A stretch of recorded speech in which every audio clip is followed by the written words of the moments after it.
નમસ્કાર વિદ્યાર્થી મિત્રો, આપ સર્વે વિદ્યાર્થીઓનું હું હાર્દિક સ્વાગત કરું છું. આજે આપણે ધોરણ 11 આર્ટ્સ વિષય મનોવિજ્ઞાન, આપણે મનોવિજ્ઞાનની અંદર ચેપ્ટર નંબર 4 એટલે કે વર્તનના જૈવીય આધારોની અંદર આપણે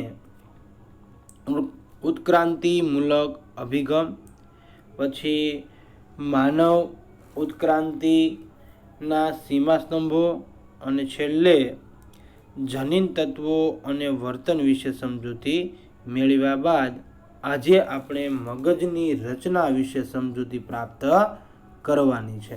તો મગજની રચના, હવે અહીંયા લખી આપ્યું છે કે મગજ બે સરખા અડધ્યા ભાગમાં વહેંચાયેલ છે, જેને મગજના ગોળાર્ધો તરીકે ઓળખવામાં આવે છે.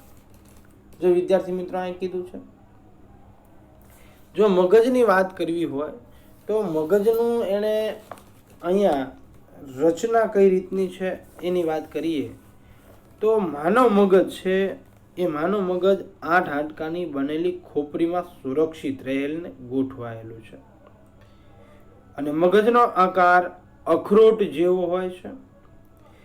તે ગરડી વાળો હોય છે, એટલે કે અલગ અલગ તમને એમાં ગરડીઓ જોવા મળે છે અને મગજમાં રહેલી ગરડી બુદ્ધિ સાથે સંબંધ ધરાવે છે. જેમ ગરડીઓ વધારે તેમ બુદ્ધિ વધુ. હવે મગજના બે સરખા અડધ્યામાં વહેંચાયેલું છે, તેને મગજનો ગોળાર્ધ તરીકે ઓળખાવ્યું અને મગજની ઉપલી સપાટીને મસ્તિષ્ક છાલ એટલે કે મગજના બહારના ઢંકાયેલા ભાગને મસ્તિષ્ક છાલ કહેવામાં આવે છે.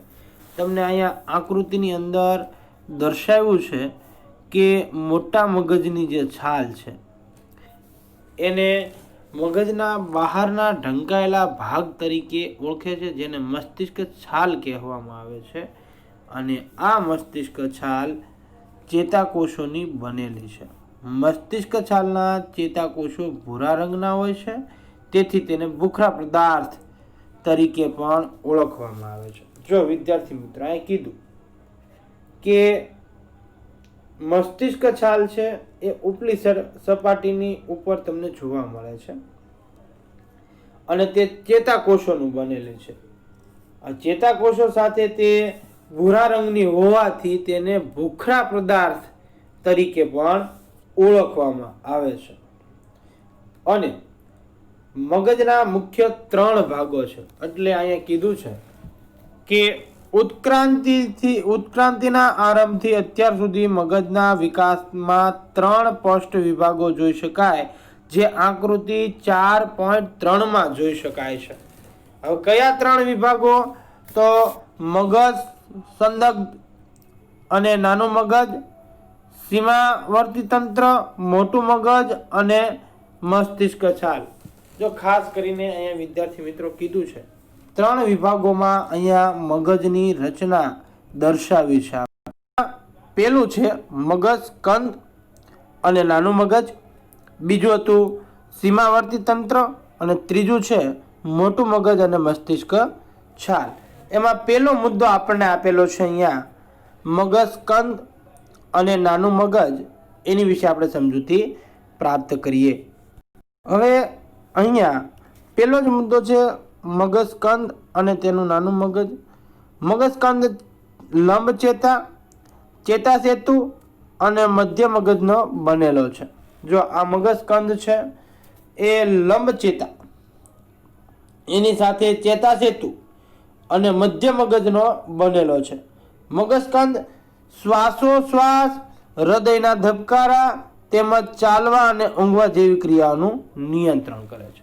જો અહીંયા તમને વિદ્યાર્થી મિત્રો કીધું કે સ્તનગ્રુપની અંદર લંબચેતા, ચેતાસેતુ અને મધ્ય મગજનો બનેલો છે અને આ મગજનું સ્કંદ જે છે એ મોટા ભાગના જે ઉપરની બાજુએ નાનું મગજ અને મોટું મગજ છે તેની નીચી બાજુએ કરોડરજ્જુ જો અહીંયા જોઈ શકો છો, આ કરોડરજ્જુ જે આપ્યું છે લંબજા, બરાબર, લંબજા જે આપણને આપ્યું છે ત્યાંની વાત કરે છે કે આ સ્કંદ જે છે એ મગજસ્કંદના લંબમજા અને મજ્જા ચેતુ, બરાબર, અને મધ્ય મગજ, જો 3 વસ્તુઓ આપણને આપી છે અહીંયા કે લંબ ચેતા છે, એટલે કે અહીંયા દર્શાવ્યું છે તમને. એ બાદ તમને ચેતા સેતુ, બરાબર, એ પણ તમને અહીંયા દર્શાવેલું છે. અને મધ્ય મગજની વાત કરી છે, બરાબર, એ શરીરના સંવેદન વિસ્તારની વાત કરી છે તમને. તો એ તેની નીચેની બાજુએ કરોડરજ્જુ, એટલે કે અહીંયા કરોડરજ્જુ જે તમને દર્શાવવામાં આવ્યું છે એ નીકળે છે અને તે શ્વાસોશ્વાસ, હૃદયના ધબકારા અથવા હલનચલન એટલે કે ચાલવાની ક્રિયા અને ઊંઘવાની ક્રિયાઓનું નિયંત્રણ કરે છે. હવે ચેતાસેતુ નાના મગજ સાથે જોડાયેલ છે, બરાબર, એ પણ તમે જોઈ શકો છો. તે સપનો અને ચાલવાની ક્રિયા સાથે સંકળાયેલું છે.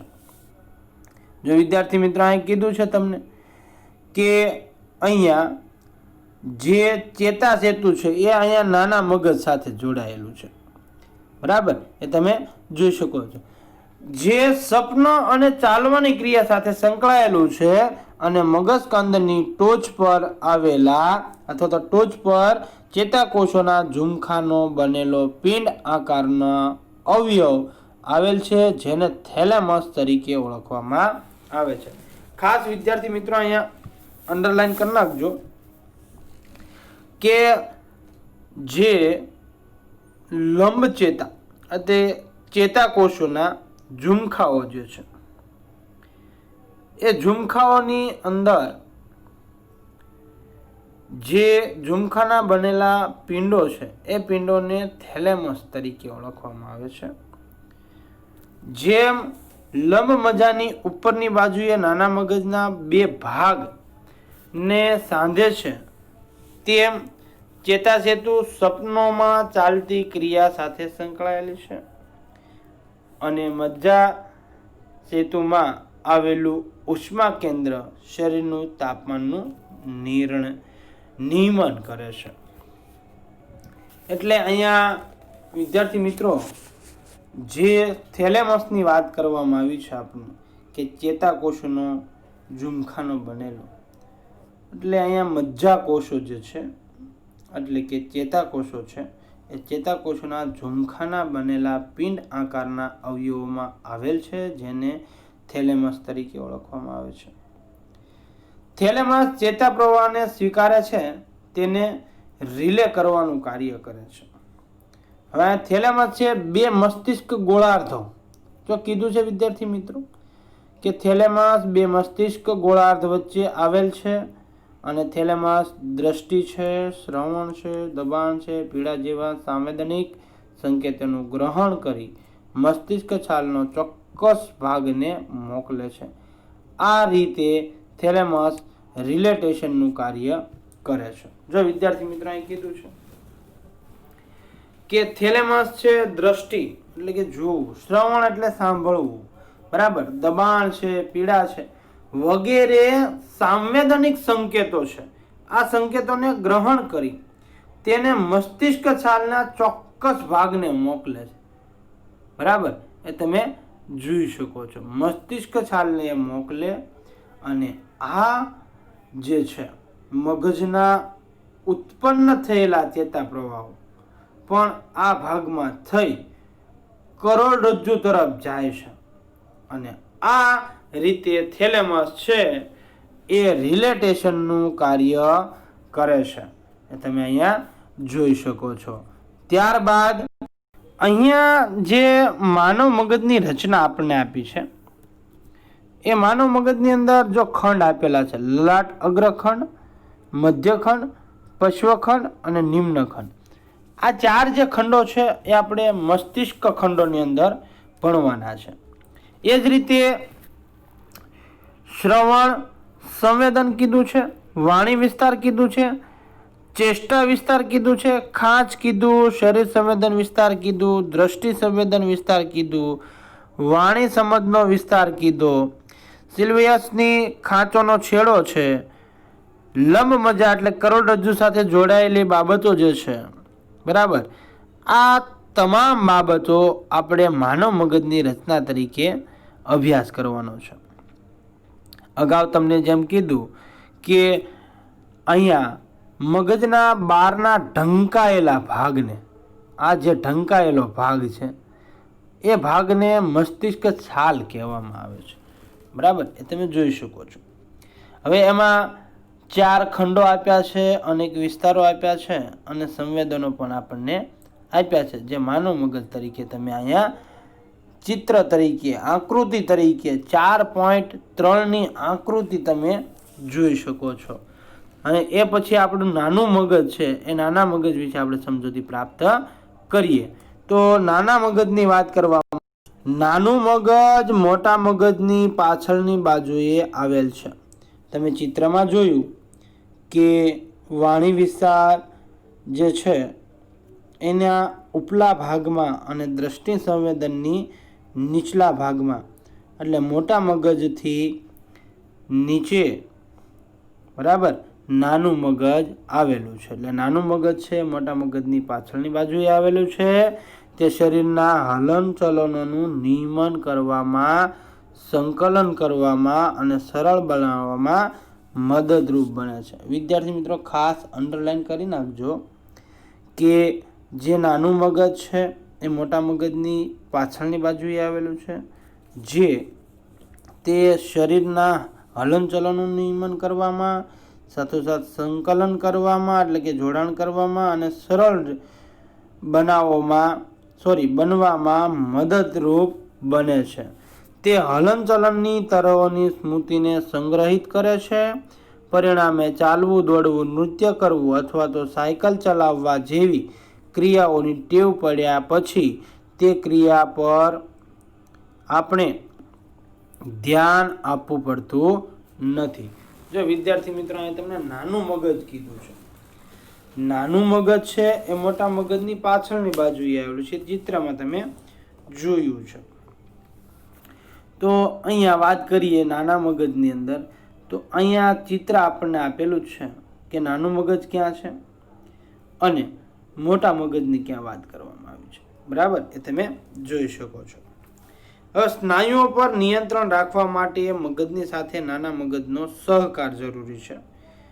ચાલવું હોય, દોડવું હોય, કૂદવું હોય વગેરે પ્રકારની શારીરિક ક્રિયાઓમાં ઘણા સ્નાયુઓ એકબીજા સાથે મળીને કાર્ય કરે છે અને આ બધા સ્નાયુઓનું નિયમન કરવાનું કામ નાનું મગજ જે છે એ નાનું મગજ એ કાર્ય કરે છે, બરાબર, તમે જોઈ શકો છો.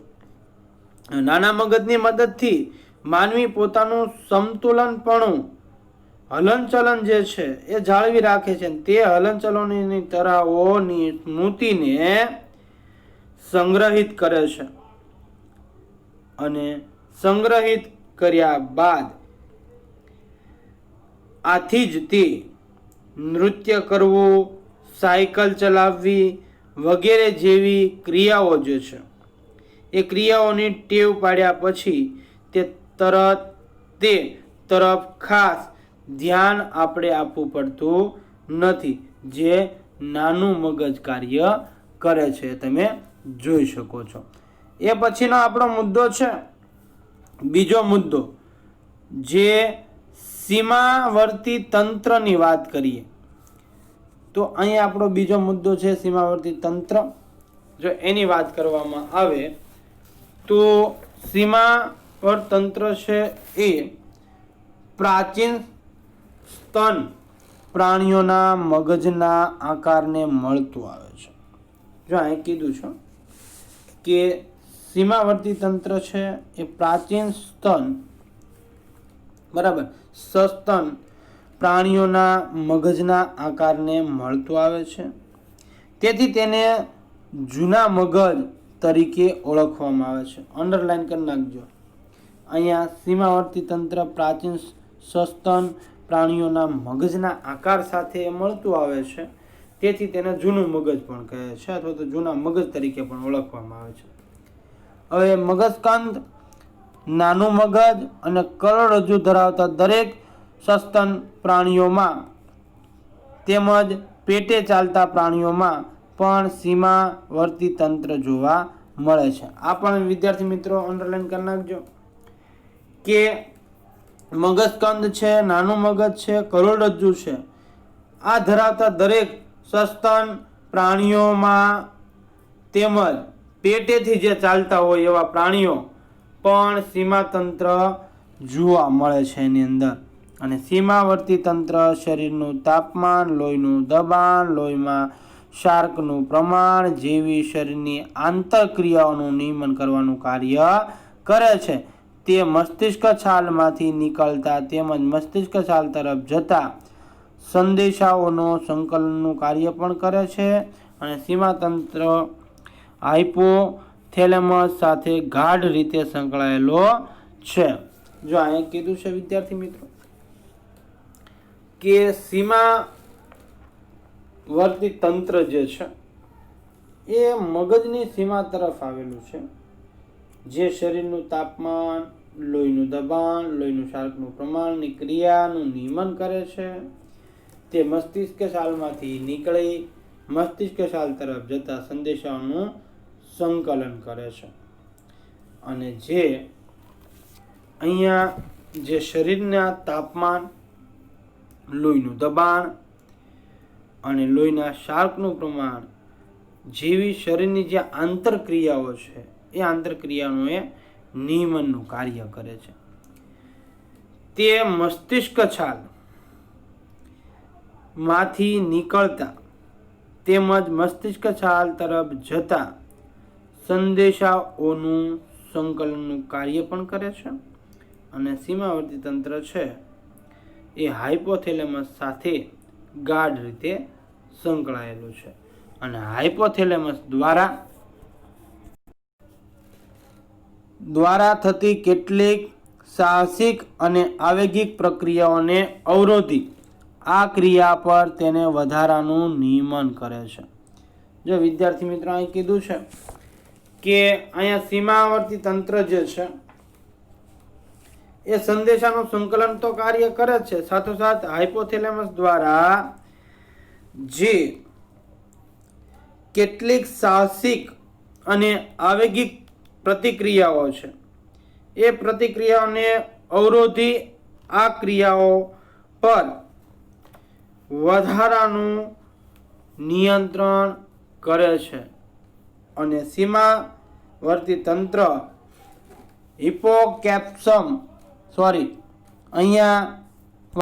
હિપોકેમ્પસ, પછી છે એમિગડાલા અને હાઇપોથેલેમસનું બનેલું છે. બરાબર. જો અહીંયા ત્રણ વસ્તુ આપી છે સીમાવર્તી તંત્રમાં, હિપોકેમ્પસ, પછી છે એમિગડાલા અને હાઇપોથેલેમસનું બનેલું છે.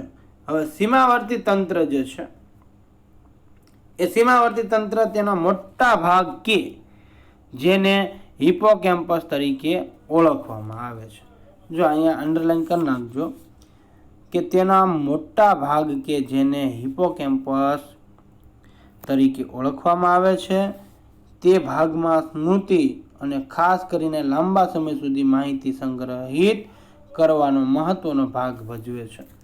જો આ હિપોકેમ્પસ છે એ આપણી હાર્ડ ડિસ્ક છે એમ કહી શકાય. જેમ કોમ્પ્યુટરની અંદર હાર્ડ ડિસ્ક આવે તમામ વસ્તુ સંગ્રહ કરે એમ આ લાંબા સમય સુધી માહિતીનો સંગ્રહ કરવાનો મહત્વનો ભાગ છે.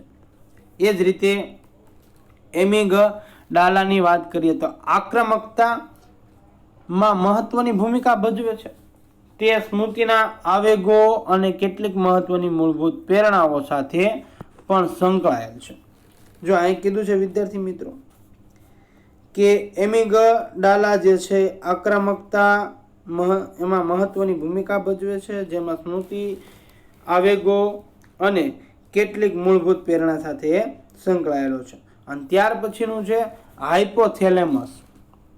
હાઇપોથેલેમસ આપણા મગજનો એક નાનકડો ભાગ છે. પરંતુ તે વર્તનમાં મહત્વનો ભાગ ભજવે છે. જો ચોખ્ખું કીધું છે, એક નાનકડો ભાગ છે પણ એ વર્તનમાં ખૂબ જ મહત્વનો ભાગ ભજવે છે. તે ભૂખ, તરસ, જાતીયતા જેવી પ્રેરણાઓ તેમજ આવેગાત્મક વર્તનમાં થતી શારીરિક પ્રક્રિયાઓનું નિયમન કરે છે. જો આ હાઇપોથેલેમસ છે, ખાસ વિદ્યાર્થી મિત્રો યાદ રાખજો કે હાઇપોથેલેમસ છે ભૂખ, તરસ, જાતીયતા જેવી પ્રેરણાઓ જે છે તેમજ આવેગાત્મક વર્તનમાંથી થતી શારીરિક પ્રક્રિયાઓનું નિયમન કરે છે. અને હાઇપોથેલેમસ અંતઃસ્ત્રાવ ગ્રંથિ, બરાબર, હાઇપોથેલેમસ અંતઃસ્ત્રાવ ગ્રંથિઓની પ્રવૃત્તિઓનું પણ એ નિયમન કરે છે. આ ઉપરાંત તે શરીરનું સંતુલિત પણ રાખે છે. જો હાઇપોથેલેમસ છે એ અંતઃસ્ત્રાવ ગ્રંથિઓ છે, એ ગ્રંથિઓની પ્રવૃત્તિઓનું પણ એ નિયમન કરે છે અને સાથોસાથ જે શરીર છે એ શરીરનું સંતુલન પણ રાખે છે. ખાસ કરીને અહીંયા આપણો પેલો જે મુદ્દો હતો કે મગજનું સ્કંદ અને નાનું મગજ, એની વિશે આપણે સમજૂતી પ્રાપ્ત કરી. એ પછી હતું સીમાવર્તી તંત્ર, એની વિશે પણ માહિતી મેળવી. અને હવે ત્રીજો આપણો મુદ્દો છે મોટું મગજ અને મસ્તિષ્ક છાલ. જો છેલ્લો મુદ્દો આનો છે મોટું મગજ અને મસ્તિષ્ક છાલ મગજની રચનાની અંદર. હવે મોટું મગજ અને મસ્તિષ્ક છાલ, જો તમે આકૃતિમાં મસ્તિષ્ક છાલ વિશે સમજૂતી મેળવી ચૂક્યા છો. 4.3ની જે આકૃતિ છે ને ઉપરના ભાગમાં જે રેખાઓ આપી હતી કે બહારના ઢંકાયેલા જે ભાગ છે એને મસ્તિષ્ક છાલ કહેવામાં આવે છે. એટલે મોટું મગજ અને મસ્તિષ્ક છાલ ઉચ્ચ સ્તરની બોધાત્મક અને આવેગિક ક્રિયાઓનું નિયમન કરે છે. અને મસ્તિષ્ક છાલ વિના આયોજન અને જટિલ કારક હલનચલનો, પ્રત્યક્ષીકરણ કે વાણી જેવી ક્રિયાઓ શક્ય નથી. જો અહીંયા વિદ્યાર્થી મિત્રો તમને ચોખ્ખું કીધું છે કે મસ્તિષ્ક છાલ જે છે અને મોટું મગજ છે એ ઉચ્ચ સ્તરની બોધાત્મક અને આવેગિક ક્રિયાઓનું નિયમન કરે છે. અને મસ્તિષ્ક છાલ વિના આયોજન છે, જટિલ કારક હલનચલનો છે, પ્રત્યક્ષીકરણ છે કે વાણી જેવી ક્રિયાઓ શક્ય બનતી નથી. બરાબર, એ તમે જોઈ શકો છો. જ્યારે મોટું મગજ માનવ મગજના, જો લખ્યું છે અહીંયા કે મોટું મગજ છે માનવ મગજના 2/3 ભાગનું, અંડરલાઈન ખાસ કરીને કરી નાખજો વિદ્યાર્થી મિત્રો કે મોટું મગજ જે છે એ મોટા મગજનો ભાગ જે આપણને આપ્યો 2/3 ભાગનું બનેલું છે. માત્ર 4 મીમીની જાડાઈ ધરાવતી મસ્તિષ્ક છાલ આખા મગજનું આવરણ બને છે. જો વિદ્યાર્થી મિત્રો ખાસ અંડર કરી નાખજો કે મોટું મગજ છે માનવ મગજનું 2/3 ભાગનું બનેલું છે, માત્ર ને માત્ર 4 મીમીની જાડાઈ ધરાવે છે. અને એ મસ્તિષ્ક છાલ આખું મગજ છે એ મગજનું રક્ષણ અને આવરણ બનેલું છે, એનું પડ બનેલું છે. મસ્તિષ્ક છાલોમાં ચેતાકોષો, ચેતાકીય માળખું અને ચેતાશયોના ઝુમખાઓનો સમાવેશ થાય છે. તેને લીધે સુગ્રથિત વર્તન, કલ્પના, પ્રતીકો, સાહચર્યો, ઈચ્છાઓ તેમજ તરંગો જેવી માનસિક ક્રિયાઓ શક્ય બને છે. જો વિદ્યાર્થી મિત્રો તમને કીધું કે માનવીનું જે મગજ છે મોટું મગજ એ 2/3 ભાગનું બનેલું છે, જેની જાડાઈ 4 મીમી છે.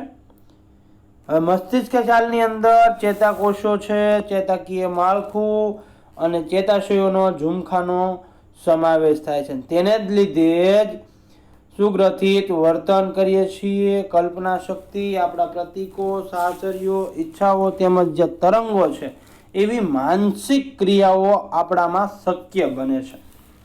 હવે મોટા મગજના 2 ગોળાર્ધો જુદી જુદી બોધાત્મક અને આવેગિક ક્રિયાઓમાં ભાગ ભજવે છે. જો મોટા મગજના 2 ગોળાર્ધો છે, એ ગોળાર્ધો જુદી જુદી બોધાત્મક તેમજ આવેગિક ક્રિયાઓનો ભાગ ભજવે છે. વિદ્યાર્થી મિત્રો અહીંયા કીધું જ છે આપણને કે બોધાત્મક અને આવેગિક ક્રિયાઓનો ભાગ ભજવે છે. સામાન્ય રીતે આ 2 ગોળાર્ધો સમાન હોવા છતાં ડાબું ગોળાર્ધ વધારે પ્રભાવશાળી હોય છે, જે શરીરના જમણા ભાગના અવયવોનું નિયંત્રણ કરે છે. આ ઉપરાંત દરેક ગોળાર્ધમાં કેટલાક વિશિષ્ટ કાર્યો પણ છે.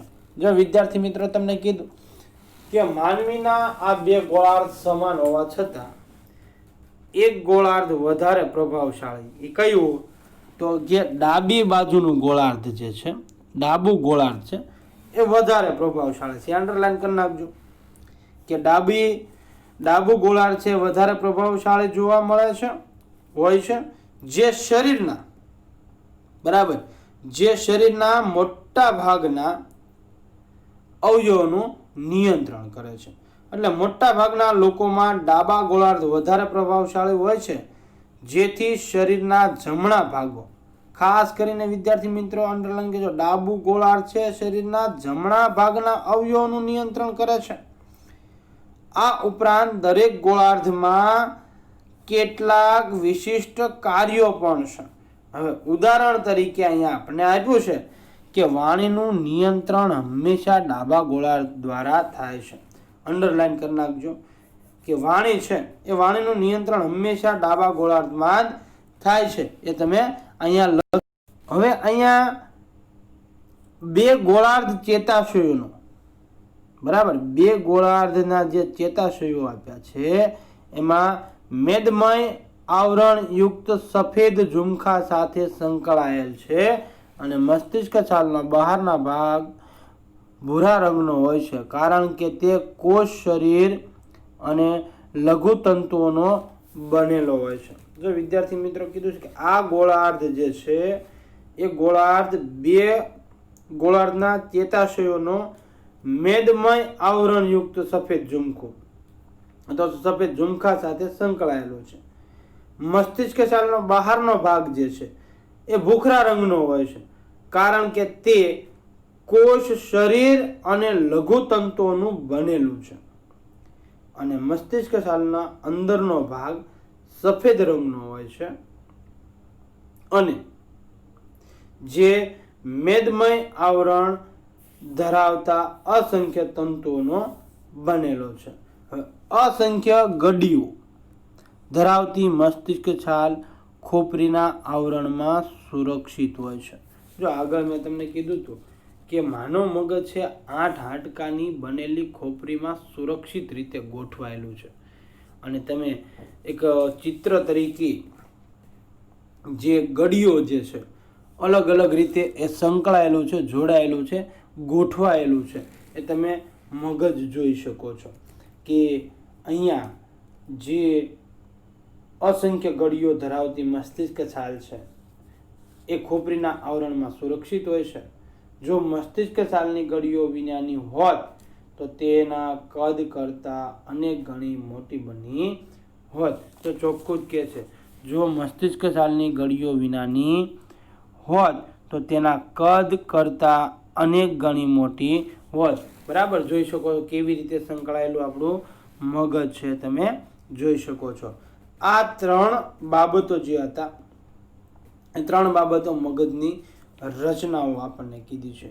અને એ પછી આપણે મુદ્દો હવે ભણવાનો છે મસ્તિષ્ક ખંડો. બરાબર, કે ક્યાં ક્યાં ખંડો મગજની અંદર આપને આપ્યા છે. મેં તમને 4 ખંડોની વાત કરી હતી કે આગળ આપેલું છે અગ્રખંડ, જેને લલાટ ખંડ તરીકે પણ ઓળખવામાં આવે છે. જેવું તમે આકૃતિ 4.3 જોશો એમ મધ્ય ભાગની અંદર જશો, મગજના જે પાછળના ભાગમાં છે, જે આપણા મોટા મગજની મસ્તિષ્ક છાલ છે એ થોડી પૂર્ણ થતાં પહેલાં મધ્યખંડ આવશે અને પૂર્ણ થયા બાદ પશ્વખંડ એટલે કે પાછળનું ખંડ અને છેલ્લે નાના મગજ અને વાણીનો જે વિસ્તાર છે એની નીચે નિમ્ન ખંડ તમે જોઈ શકો છો. તો અહીંયા મસ્તિષ્ક છાલની વાત કરીએ તો ચેતા મનોવૈજ્ઞાનિકો મસ્તિષ્ક છાલને સારી રીતે સમજાવવા માટે મસ્તિષ્ક છાલના ભાગો પાડી મગજના ગોળાર્ધને દર્શાવે છે. જો વિદ્યાર્થી મિત્રો અહીં કીધું છે કે ચેતા મનોવૈજ્ઞાનિકો છે એ આ મસ્તિષ્ક છાલને મગજને સમજાવવા માટે મસ્તિષ્ક છાલ છે એને ભાગ પાડી મગજના ગોળાર્ધ તરીકે દર્શાવે છે. અને મસ્તિષ્ક છાલ પર એક ઊભી ખાંચ હોય છે જેને મધ્યસ્થ ખાંચ કે રોલાન્ડોની ખાંચના નામે ઓળખાય છે. ખાસ કરીને વિદ્યાર્થી મિત્રો અંડરલાઈન કરી નાખજો કે મસ્તિષ્ક છાલ ઉપર એક ઊભી ખાંચ હોય છે જેને મધ્યસ્થ ખાંચ કે રોલાન્ડોની ખાંચના નામે ઓળખાય છે. હવે નીચલા ભાગમાં આવેલી ખાંચ સિલ્વિયસની ખાંચ, બરાબર, એ પણ અંડરલાઈન કરી નાખજો કે નીચલા ભાગની આવેલી ખાંચ છે એને સિલ્વિયસ ખાંચ તરીકે ઓળખાય છે. અને આ ખાંચ વડે મસ્તિષ્ક 4 ભાગમાં વહેંચાય છે. જો આ 2 છાલો આપી છે આપણને, મધ્યસ્થ ખાંચ કે રોલાન્ડોની ખાંચ, જે મસ્તિષ્ક છાલની ઉપરની ખાંચ છે, જ્યારે નીચા ભાગની આવેલી ખાંચ સિલ્વિયસની ખાંચ તરીકે ઓળખવામાં આવે છે. આ ખાંચ જે છે, આ ખાંચ વડે મસ્તિષ્ક છે, મગજ છે, ના 4 ભાગમાં વહેંચાય છે. એટલે કે છાલ છે 4 ભાગમાં વહેંચાય, મસ્તિષ્ક છાલ. આ 4 ભાગને મગજના 4 ખંડો કહેવામાં આવે છે, એટલે ખંડો તરીકે ઓળખવામાં આવે છે.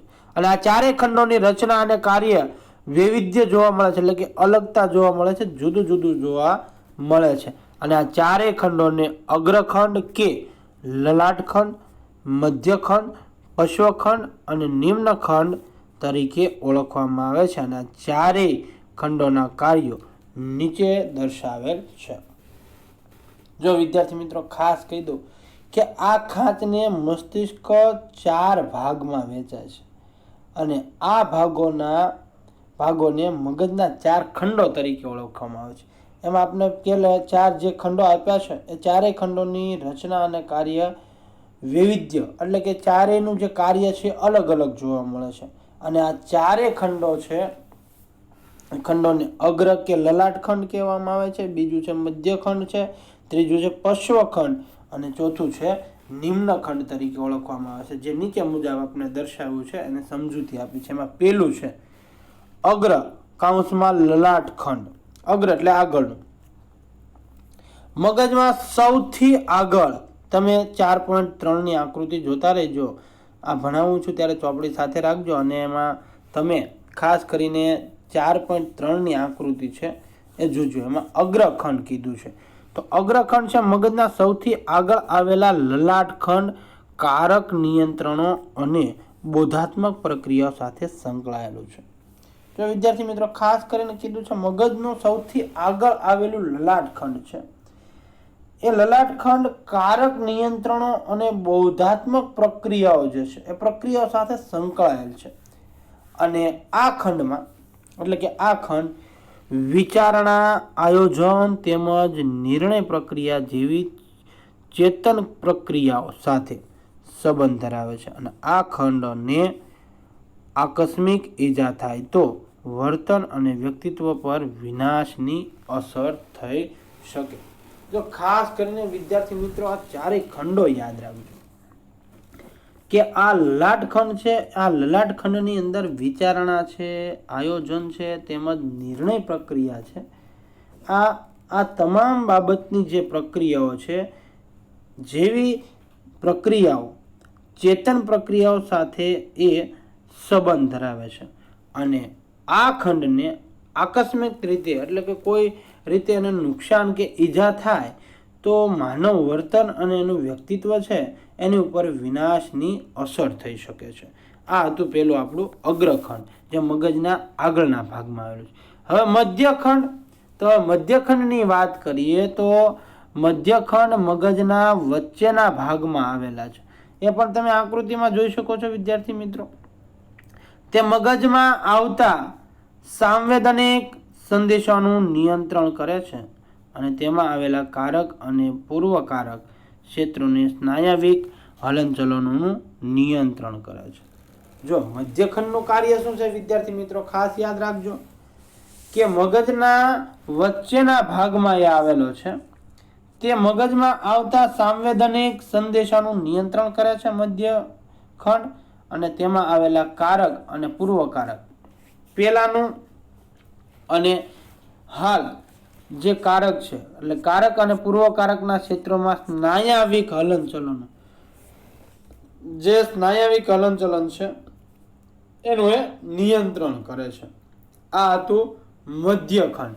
હવે એ પછીના બે ખંડો આપણને આપેલા છે. પછીનું આપણું છે પશ્વખંડ. હવે પશ્વખંડ માથાના પાછળના ભાગમાં આવેલ છે. જો આકૃતિમાં એ પણ આપ્યું છે, એ પણ તમે જોઈ લેજો કે પશ્વખંડ છે માથાના પાછળના ભાગમાં આવેલ છે, જે દ્રષ્ટિના કેન્દ્રનું નિયંત્રણ કરે છે અને તેનો સીધો સંબંધ નેત્રપટ સાથે છે. ખાસ કરીને વિદ્યાર્થી મિત્રો અંડરલાઈન કરી નાખજો કે પશ્વખંડ શું છે, ક્યાં આવેલું છે, ક્યાં ભાગમાં એ આવેલું છે અને એનું શું નિયંત્રણ કરે છે. તો એ પાછળના ભાગમાં આવેલું છે. માથાનું જે પાછળનો ભાગ છે ત્યાં આવેલું છે પશ્વખંડ, જે દ્રષ્ટિના કેન્દ્રનું નિયંત્રણ કરે છે અને તેનો સીધો સંબંધ નેત્રપટ સાથે છે. એ પછીનું છે છેલ્લું નિમ્નખંડ. નિમ્નખંડ છે મગજના બંને ગોળાર્ધોની વચ્ચેના ભાગમાં આવેલું છે. જો બે ગોળાર્ધ પડ્યા છે, મોટું મગજ અને નાનું મગજ જે તમને દર્શાવ્યું છે, એમાં તમને નિમ્નખંડ આપ્યું છે નાના મગજની નીચેના ભાગમાં. બરાબર, એ તમે જોઈ શકો છો. એટલે મગજના બંને ગોળાર્ધોની વચ્ચેના ભાગમાં આવેલું છે. નાનું મગજ અને મોટું મગજ છે એની વચ્ચેના ભાગમાં આવેલું છે.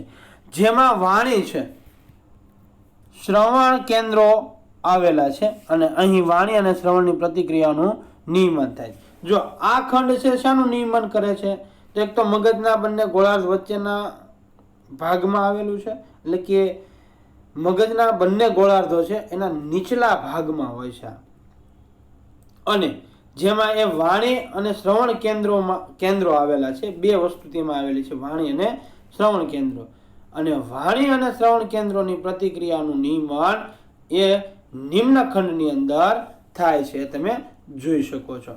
આમ છતાંય એ બાબત ધ્યાનમાં રાખવી જોઈએ કે કોઈ એક ખંડ સ્વતંત્ર રીતે ચોક્કસ વર્તનનું નિયંત્રણ કરતો નથી. જો ખાસ તમને કીધું છે વિદ્યાર્થી મિત્રો કે કોઈ પણ બાબત છે એ બાબતને ધ્યાનમાં રાખવી જોઈએ. કોઈ એક ખંડ સ્વતંત્ર રીતે ચોક્કસ વર્તનનું નિયંત્રણ કરી શકતો નથી. એનું અહીંયા તમને ઉદાહરણ પણ આપ્યું છે. જો એની પણ વાત કરીએ આપણે તો ઉદાહરણ તરીકે કીધું છે, જ્યારે તમે ટેલિફોનની ઘંટી સાંભળો છો ત્યારે તમારા નિમ્નખંડ એટલે કે શ્રવણ કેન્દ્ર દ્વારા સાંભળો છો, એટલે કે આપણે કાન દ્વારા સાંભળીએ છીએ. ટેલિફોનના સાધનને તમે તમારા પશ્વખંડ એટલે દૃષ્ટિ કેન્દ્ર એટલે કે આંખો દ્વારા આપણે જોઈએ છીએ. અને ટેલિફોન રિસીવને તમે મધ્યખંડ એટલે કે કારક કેન્દ્ર દ્વારા ઉપાડો છો. બરાબર, એટલે તમે કાર્ય કર્યું, હાથ વડે એને ઉપાડો છો અને સામેની વ્યક્તિ સાથે વાતચીતની પ્રતિક્રિયા અથવા તો પ્રક્રિયાનું સંકલન તમારા લાટખંડમાં ઉદ્ભવે છે. જો ચોખ્ખું જ કીધું છે વિદ્યાર્થી મિત્રો કે ટેલિફોન તમે રિસીવ કરો છો, એ મધ્યખંડના કારક કેન્દ્ર દ્વારા ઉપાડો છો અને સામે વ્યક્તિ સાથે વાતચીતની પ્રક્રિયાનું સંકલન તમારા લાટખંડ એટલે કે મગજના આગળના ભાગમાં જે ખંડ છે એમાં ઉદ્ભવે છે. અને જટિલ વર્તન સાથે સુમેળ સાધવામાં મગજ ઘણા વિસ્તારો સંકળાયેલા છે. તો ચોખ્ખું જ કીધું છે કે જટિલ વર્તન સાથે સુમેળ સાધવામાં મગજના ઘણા વિસ્તારો છે સંકળાયેલા છે. બરાબર, એટલે કે ચાર આપણે મસ્તિષ્ક ખંડો અગ્ર, મધ્ય, પશ્વ અને નિમ્ન ખંડ વિશે આપણે માહિતી મેળવી કે તમે અહીંયા જોઈ શકો છો. અને હવે પછી આપણે કરોડરજ્જુ વિશે સમજૂતી પ્રાપ્ત કરી. કરોડરજ્જુ શું છે, તો અહીંયા આપ્યું છે કે આપણી ટચલી આંગળીના વ્યાસ જેટલી નળા આકાર ચેતાતંતુની બનેલી કરોડરજ્જુ મગજના છેડાથી શરૂ થઈ શરીરના પીઠના ભાગમાં રહેલા કરોડના મણકાઓના પોલાણમાંથી સીધી હારમાળા પસાર થાય છે.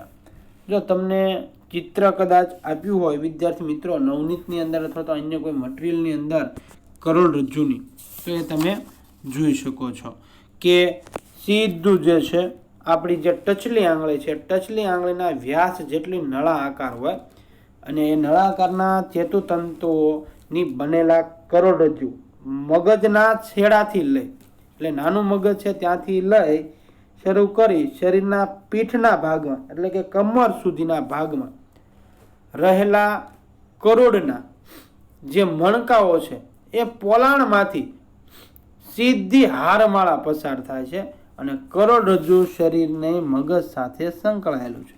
તો કોઈ પણ એક મણકા ઉપર તમને ઈજા થાય તો સીધું મગજમાં પણ એ ઈજા થઈ શકે. તેમજ મગજ અને પરિધ્વર્તી ચેતાતંત્ર વચ્ચે સંદેશાઓનું સંકલન કરે છે અને તે જ્ઞાનેન્દ્રિયો દ્વારા ગ્રાહ્ય થતી માહિતી મગજ સુધી પહોંચાડે છે.